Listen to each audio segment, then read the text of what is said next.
CS breaking news చూస్తున్నాం. కృష్ణా జిల్లా ఉయ్యూరులో విషాదం చోటు చేసుకుంది. భర్త వేధింపులు తాళలేక వివాహిత శ్రీవిద్య ఆత్మహత్య చేసుకుంది. పెళ్లైన 5 నెలలకే ఉరివేసుకుని బలవన్మరణానికి పాల్పడింది ఆమె.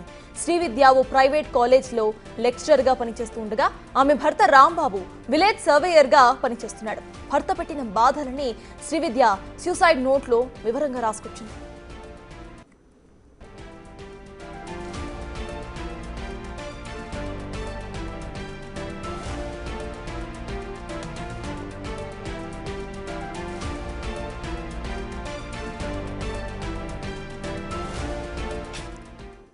వివాహిత శ్రీవిద్య ఆత్మహత్య చేసుకుంది. ఆవిడ ఎంతో ఇమోషనల్గా ఒక సూసైడ్ లెటర్ను రాసి వాళ్ళ అమ్మ నాన్న తమ్ముడికి సూసైడ్ లెటర్ను రాసి ఆవిడ వదిలి వెళ్ళారు. ఆ లెటర్ ప్రెజెంట్ నా దగ్గర ఉంది. ఆ లెటర్ ఒకసారి చదువుతాను.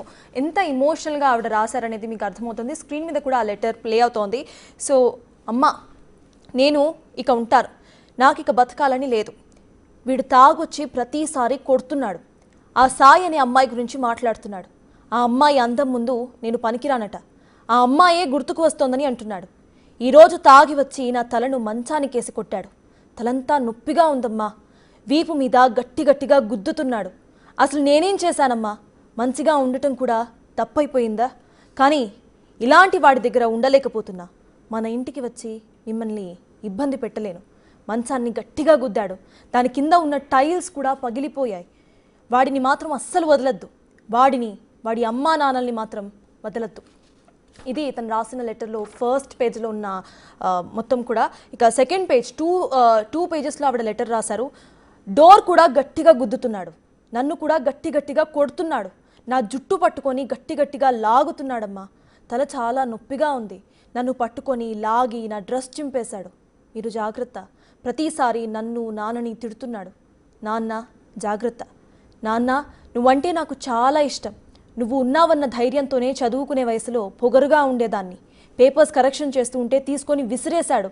కాలేజ్ వాళ్లకు పేపర్స్ ఇచ్చేయండి. నా తాళి బీరువాలో ఉంది. అరే జాగ్రత్తరా. మేబీ నేను రాఖీ కట్టకపోవచ్చేమో. అమ్మా నాన్నల్ని జాగ్రత్తగా చూసుకో. ఉంటాను. అమ్మ, నాన్న, తమ్ముడు, బాయ్. సో ఇది ఆవిడ రాసిన సూసైడ్ లెటర్.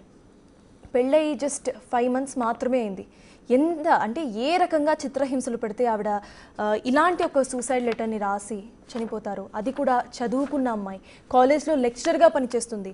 ఆవిడకి పిల్లలకి బోధిస్తున్న ఆవిడకి అట్లీస్ట్ మెచ్యూరిటీ ఎంతవరకు ఉంటుంది? అంత మెచ్యూర్డ్ లెక్చరర్ 5 monthsలోనే ఆత్మహత్య చేసుకుందంటే అసలు తను ఎంత టార్చర్ అనుభవించుంటుంది. తను పెళ్లి చేసుకున్న ఎవరైతే ఉన్నారో ఆయనకి ఒక ఎక్స్ ఉన్నారంట, సాయి.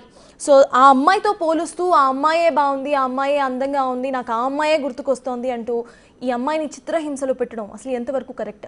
ఇక్కడ మాట్లాడుతూ కూడా వాడి అమ్మా నాన్నల్ని వదలద్దు అని రాసింది. అంటే అక్కడ తన ఇంట్లో జరుగుతున్న ప్రతిదీ కూడా తన అత్త మామలకి తెలిసే ఉండొచ్చు. అయినా వాళ్ళు కూడా ఏమీ చేయలేదనుకుంటాను.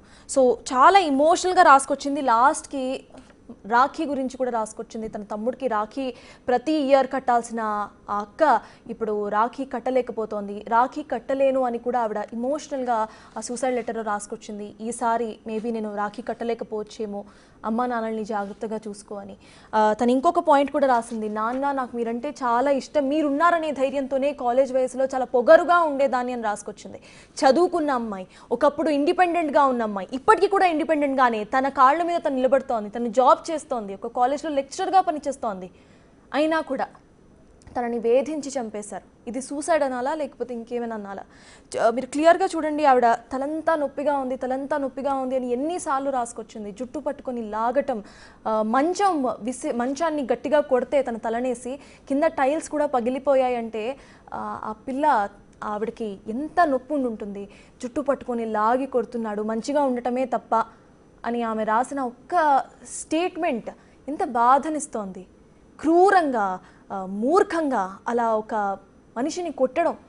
ఆవిడని పక్కన పెట్టేస్తే కనీసం ఒక మనిషిలా అయినా చూసుంటే అట్లా కొట్టకపోయి ఉండేవాళ్ళేమో. ఘోరంగా కొడితే తలంతా నొప్పిగా ఉందమ్మా, వీపు మీద గుద్దుతున్నాడు, తలంతా నొప్పిగా ఉంది, తల నొప్పిగా ఉంది అని ఎన్నిసార్లు ఆ మహిళ రాసుకొచ్చిందో మీరు సూసైడ్ లెటర్లో క్లియర్గా చూడండి, వాడిని వదలొద్దు, వాడి అమ్మా నాన్నల్ని కూడా వదలొద్దు అంటూ కూడా రాసుకొచ్చింది ఆమె. అయితే ప్రెజెంట్ ఈ సూసైడ్ లెటర్కి సంబంధించి ఆల్రెడీ తన పేరెంట్స్ బాధగా ఉన్నారు. తన తమ్ముడికి లాస్ట్లో మేబీ ఈసారి నేను నీకు రాఖీ కట్టకపోవచ్చేమో, జాగ్రత్త అంటూ రాసింది. తన తమ్ముడికి ఎంత బాధగా ఉంటుంది. చనిపోయే ముందు కూడా ఆవిడ అమ్మా నాన్న గురించి, తన తమ్ముడు గురించి ఎంతలా ఆలోచించింది. లాస్ట్లో తమ్ముడు మేబీ నేను నీకు రాఖీ కట్టకపోవచ్చేమో, అమ్మా నాన్నల్ని జాగ్రత్తగా చూసుకో, వాళ్ళిద్దరిని మాత్రం, వాళ్ళ ముగ్గురిని, వాడిని వాళ్ళ అమ్మా నాన్నల్ని అస్సలు వదలద్దు అని చెప్పి రాసి ఆవిడ చనిపోయారు. సో ఇక దీనికి సంబంధించిన డీటెయిల్స్ మా ప్రతినిధి శివాని అడిగి తెలుసుకుందాం. శివ, చెప్పండి, ఈ మొత్తం ఘటన అసలు ఎప్పటి నుంచి జరుగుతుంది? పోలీస్ కంప్లైంట్ ఏమైనా ఇచ్చే ప్రయత్నం చేశారా? అసలు అప్డేట్స్ ఏంటి? మొత్తం మీద చూసుకుంటే కృష్ణా జిల్లా ఉయ్యూరులో ఒక ఘోరమైన సంఘటన జరిగిందని చెప్పుకోవచ్చు. కుటుంబ కలహాలతో ఒక నవవధువు ఆత్మహత్య చేసుకున్న పరిస్థితి కనిపిస్తోంది. ఉయ్యూరుకు చెందిన వర్రే శ్రీవిద్య ఉరి వేసుకుని ఆత్మహత్య చేసుకున్న సంఘటన ఇప్పుడు ఆ ప్రాంతంలో తీవ్ర కలకలం సృష్టిస్తుంది. మృతురాలు ఉయ్యూరు చైతన్య కళాశాలలో లెక్చర్ గా పనిచేస్తుంది. భర్త కలప్రాముల ఆలయానికి సంబంధించి కూడా సర్వేర్ గా పనిచేస్తున్నాడు. 5 నెలల క్రితమే మృతురాలకు వివాహం జరిగింది. అప్పటి నుంచి కుటుంబ కలహాలంటే భార్య భర్తల మధ్య కలహాలంటే కూడా ఆయన భర్త వేధింపులకి ఇష్టానుసారంగా వేధింపులు పడటం, కొట్టడం, తల మీద కొట్టడం, విచక్షణ రహితంగా, నిజంగా చెప్పాలంటే మూర్ఖుడి కంటే చాలా దారుణంగా ప్రవర్తించిన పరిస్థితి కనిపించింది. ఈ నేపథ్యంలో ఆమె ఈ రోజు ఆత్మహత్య చేసుకున్న సంఘటన కనిపించింది. అంతేకాదు 2 పేజీల ఆమె సూసైడ్ నోటు కూడా రాసింది. తనను ఏ రకంగా చిత్రహింసలు పెట్టాడు, ఏ రకంగా ఇబ్బందులు పాలు చేశాడు, తాను ఏ రకంగా మానసిక క్షోభను అనుభవించాను, అలాగే ఖచ్చితంగా అతన్ని వాళ్ళ తల్లిదండ్రులు ఇద్దరిని ఎట్టి పరిస్థితుల్లో వదిలిపెట్టద్దు, ఉపేక్షించద్దు, దీనికి వాళ్ళే బాధ్యత తీసుకోవాలి, వారే బాధ్యులు అని చెప్పి కూడా ఆమె లేఖలో పేర్కొన్న పరిస్థితి కనిపిస్తోంది. ఇప్పటికే పోలీసులు కేసు నమోదు చేసి దర్యాప్తు చేస్తున్నారు. ప్రస్తుతం భర్తని అదుపులో తీసుకొని విచారిస్తున్నట్టు తెలుస్తోంది. ప్రస్తుతం మృతదేహానికి సంబంధించి ఉయ్యూరు ప్రభుత్వ వైద్యశాలలో కూడా పోస్ట్ మార్టం నిమిత్తం ఆసుపత్రించారు. మరికొద్ది సేపట్లోనే పోస్ట్ మార్టం చేసేందుకు కూడా అధికారులు ఏర్పాట్లు చేస్తున్న పరిస్థితి కనిపిస్తోంది. నవవధువు అంటే దాదాపుగా చదువుకున్న అమ్మాయి, కళాశాలలో లెక్చరర్ గా పనిచేస్తున్న ఒక అమ్మాయికి సంబంధించిన వివాహిత పట్ల భర్త ఏ రకంగా క్రూరంగా ప్రవర్తించాడో, ఏ రకంగా చిత్రహింసలు గురి చేశాడో కళ్ళకు కట్టినట్టు ఆమె రాసిన లేఖ ఆ ప్రాంతవాసులతో పాటు అందరికి కూడా కంటతడి తెప్పించే పరిస్థితి కనిపిస్తా ఉంది. తలకే నేలకేసి బాస్తే మార్బుల్ సైతం పగిలిపోయినంటే అతను ఏ రకంగా వ్యవహరించాడో మనం ఇక్కడ అర్థం చేసుకోవచ్చు. ఈ ఘటనకు సంబంధించి కూడా పోలీసులు పూర్తి స్థాయిలో విచారణ చేస్తున్నారు. పైగా ఆమె చివరి కోరిక అనుకోవచ్చు, లేకపోతే అతనికి శిక్ష అనుకోవచ్చు.